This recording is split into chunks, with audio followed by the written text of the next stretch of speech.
Hi, my name is Kendra Dahlstrom. I'm a women's leadership expert who also focuses on work-life balance. I myself have 20 years of experience in high tech from the Silicon Valley, and I decided to make this shift and dedicate myself to helping other women tap into the leader that they know they were born to be. I believe that leadership is in all of us. We just have to be put in situations for it to come out. And oftentimes we don't get to be put in those situations where we can show our leadership skills. When I work with women, what we talk about is bringing their full unique self to work and leveraging that to become the leader that I know that they can be.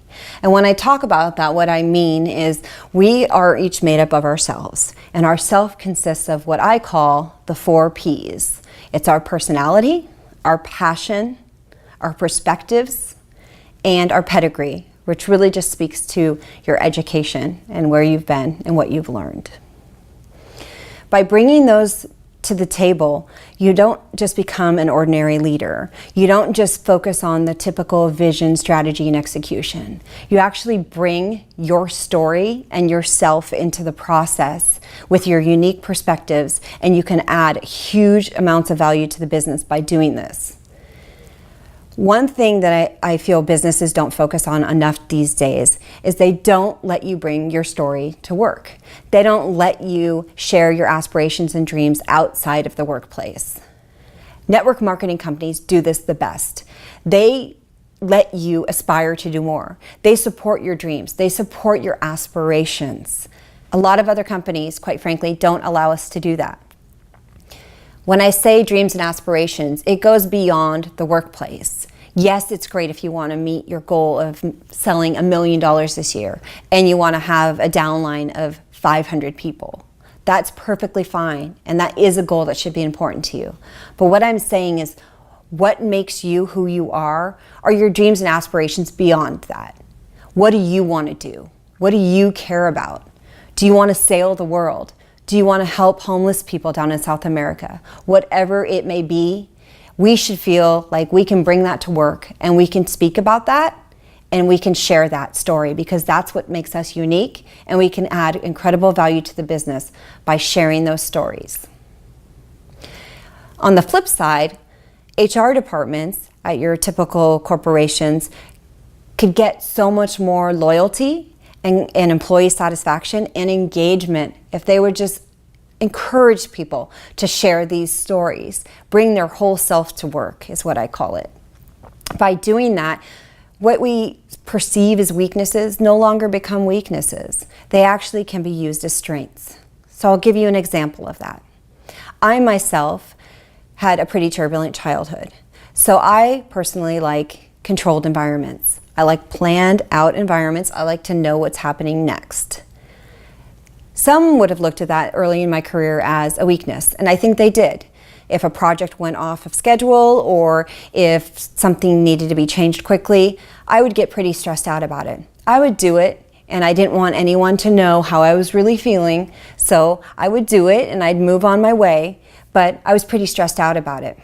I didn't know how to overcome this weakness.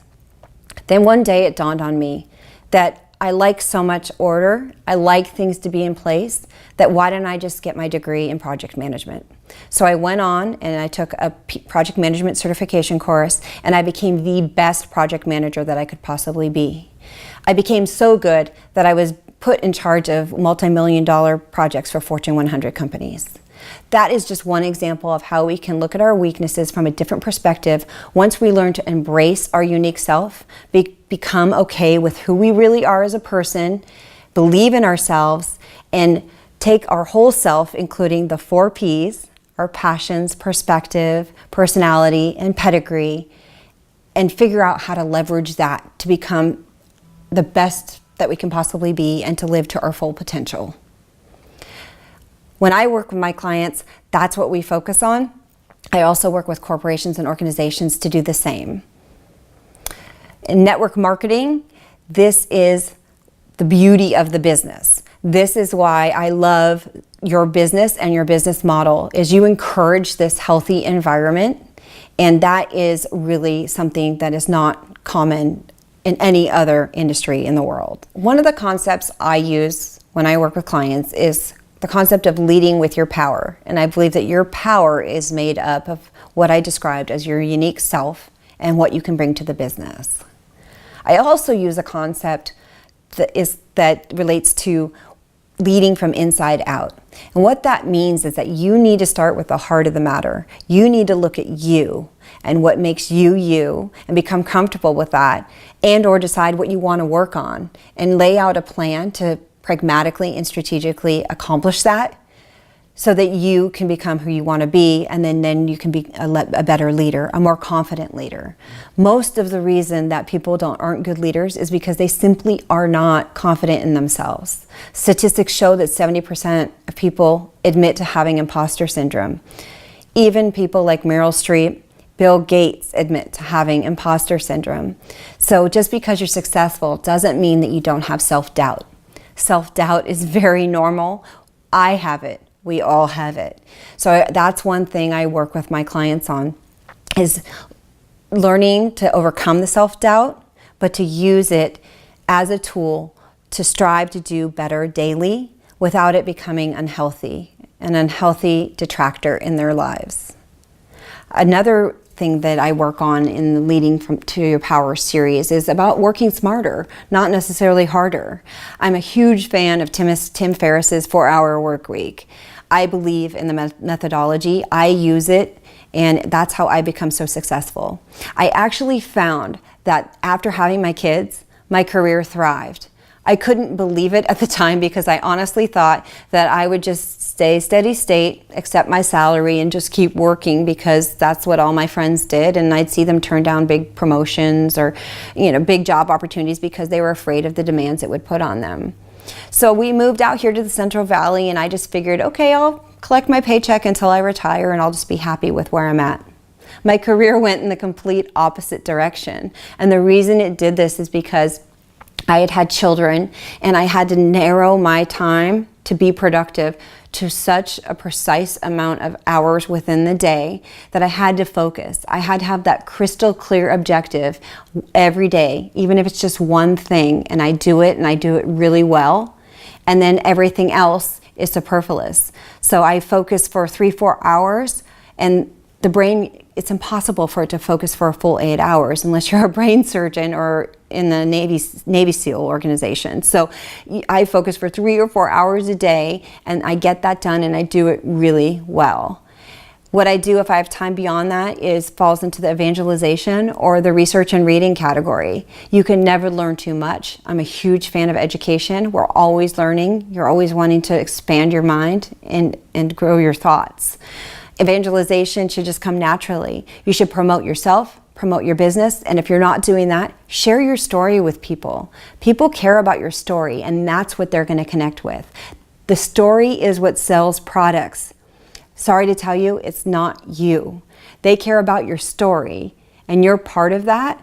You're the person communicating it, but they're not going to buy just because they simply like you and that you knock on their door every week. They like because they connect with your story. There's an emotional connection. Be vulnerable, share your story, and that's what people connect with. That's why they want to do business with you. That's why they want to make you a leader. That's why they want to see you successful. So these are all concepts that I work on when I work with my clients. So I know you network marketers out there are thinking, how can I do this? I need to create my downline, I need to meet a number, I need to do all these things, and I don't know that I have 8 or 10 hours a day to do it. I have my responsibilities as a mother, a wife, a caregiver.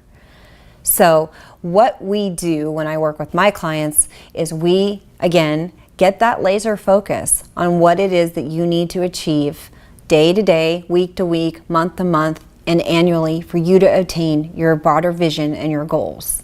Everything needs to be connected. And as long as you work day to day and you know that you're working towards that vision and that strategy, you will always be on point. That can only be 2 or 3 hours a day. This does not require a lot more time than that. A lot of time what happens is we get caught up in what I call noise. We get caught up in other side discussions, email, or we even just get distracted by the things going on at home if you work from home. If you allow yourself to be laser focused and you set up the environment in a way that you know you're set up for success and that you're going to be productive, then you'll be able to do this. I promise you. And what you're going to find in this is you're going to be working less and you're going to be making more money. I did this in my career, and I know network marketers who have done this and done this successfully. Additionally, one thing that you want to keep in mind is you can always leverage the resources that you have at hand. So think about your colleagues, think about your broader team, think about sharing some responsibilities and using those perceived strengths or weaknesses to find a way that it can benefit the whole team. So for instance, if you only spend 2 or 3 hours of work, on your prospecting, on your follow-up calls, and then another hour on mentoring and coaching and working with other people, you can use that last hour to do something to help the broader team. If you're really good at graphics, you can help do flyers or creative design, or do a really cool email, or do a really cool Facebook social media type thing for an event you have coming up.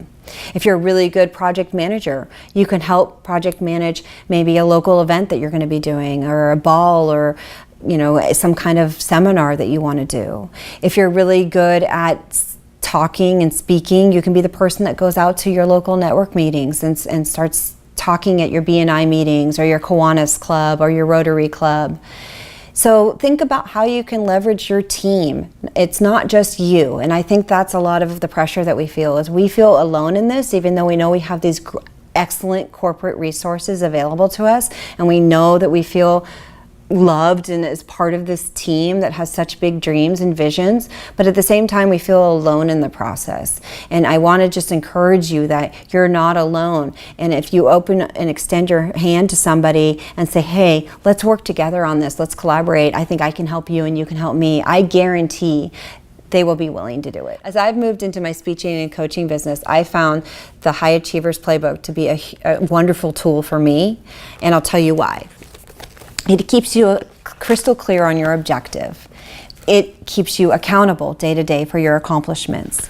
It has dry erase boards for you to write out mind maps and thoughts and speeches and keynotes and workshop ideas that you can sort of play with, and then you can actually document on your computer or in the back part of the book, and then wipe it clean and start over.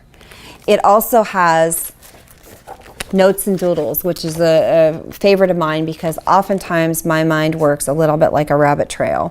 I'll go down one path and I'll be really excited about it, and then I'll have an adjacent thought that I don't want to lose, but I really need to stay laser focused on what I was doing in the task at hand. This helps extremely with that.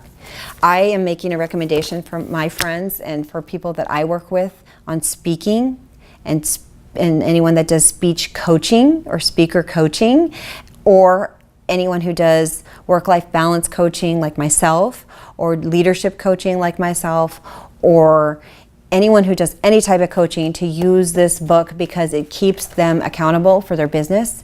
It keeps them accountable to their health and wellness. It keeps them accountable to reflecting back on their accomplishments so that they can have a sense of satisfaction day to day. Also, it keeps them accountable for forward planning, to make sure that they can meet that vision that we know is so important for everyone to have, so that they know where they're going. I also love the fact that there's a prospect folder in the back, so this is excellent for anybody who's in the sales business or anybody in the speaking or coaching business. You want to have a list of your prospects and your clients, and you want to be able to write things about them. I do also utilize a CRM tool, which has its own benefits and unique needs, but I will tell you that I love being able to write things down in this book, because sometimes things come to you and it's just faster to be able to write it down than it is to be able to put it into the CRM. So now that you know a little bit more about me and the systems that I use to help my clients achieve their highest potential, I just ask that you challenge yourself to take a look at what your vision is. What's your vision statement? And do you have one beyond where you work in the workplace? Do you have one for your life and what you want to aspire to be and do? Are you tracking your goals daily? Are you looking at your day with a crystal clear objective and then satisfied once you achieve that one goal? Or are you always feeling like you need to have more and the burden of more to accomplish more? Are you integrating work-life balance, including health and wellness and family? Are you putting your family first? So I challenge you to ask yourself those questions. And if you don't like the answers that you're hearing, you can contact me at kendra@kendradahlstrom.com. More than happy to give you a complimentary consultation and help you, and we can agree to work together, or I can send you in the direction of someone else who I think might be able to help you if it doesn't seem that I'm the one to be able to help you. I also highly recommend that you get the High Achievers Playbook, because this is a great task tracking tool. It will keep you accountable, and it is a really, really great price. So it's a real kind of a no-brainer in terms of whether or not you want something to work with on a day-to-day basis to help you feel successful and then reflect back on what you've done.